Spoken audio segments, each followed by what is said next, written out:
Hello दोस्तों, welcome to Ranjan classes. तो friends, आशा राखું છું તમે બધા મજામાં હશો, મસ્ત હશો। GSSB એટલે કે ગુજરાત ગૌણ સેવા પસંદગી મંડળની અંદર અત્યારે અધિક મદદનીશ ઇજનેર એટલે કે એડિશનલ અસિસ્ટન્ટ એન્જિનિયર ડિપ્લોમા ઇલેક્ટ્રિકલના વિદ્યાર્થી મિત્રો માટે વેકન્સી બહાર પડેલી છે। એનો ફોર્મ ભરવાનો આજે લાસ્ટ ડે છે। હજી સુધી તમે ફોર્મ ન ભર્યું હોય, ફી ભરવાની બાકી હોય તો આજે રાતના 12 વાગ્યા પહેલાં તમારે ફોર્મ ભરી લેવાનું છે, બરાબર। નકર પછી કાલથી તમારે ફી નહીં ભરાય અને એ ઉપરાંત ફોર્મ ભરાવાનું બંધ થઈ જશે। એટલે હજી સુધી જેટલા પણ વિદ્યાર્થી મિત્રોએ ફોર્મ ન ભર્યું હોય તો ખાસ આજના રાતના 12 વાગ્યા પહેલાં તમે ફોર્મ ભરી દેવું અને 2 વખત ચેક કરીને ફોર્મ ભરો। મેં વિડીયો બનાવ્યો છે, ખાસ વિડીયો જુઓ પ્રોપર।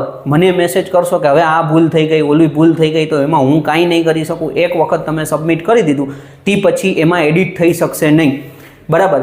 એટલે 3 વખત 2 વખત પ્રોપર ચેક કરો। પર્સન્ટેજમાં ભૂલ થઈ જાય છે, બરાબર। આપણે યુનિવર્સિટીના નામ લખવામાં ભૂલ થઈ જાય છે, એ આપણી પોતાની જન્મ તારીખ લખવામાં ભૂલ થઈ જાય છે। યા તમે એન્જિનિયર છો, તમે 2 વખત ચેક કરીને તમે જો આ નાની બાબતો ચેક નથી કરતા તો તમે આગળ તમારે આ સારામાં સારી નોકરીએ પહોંચવાનું છે, એ કેવી રીતના પહોંચી શકશો? એક બેઝિક ડિટેલ્સમાં આપણે ભૂલ ન થવી જોઈએ, બરાબર। એટલે 2-3 વખત ચેક કરીને બધું પરફેક્ટ છે પછી જ ફાઇનલ સબમિટ કરો અને ફી ભરો, ઓકે। એટલે આજે લાસ્ટ ડેટ છે, ખાસ કરીને જેને બાકી હોય એ લોકો પ્રોપર ફોર્મ ભરી દે। બાકી કાંઈ પણ ક્વેશ્ચન હોય કમેન્ટ કરી શકો છો, પર્સનલમાં મેસેજ કરી શકો છો। Thank you friends.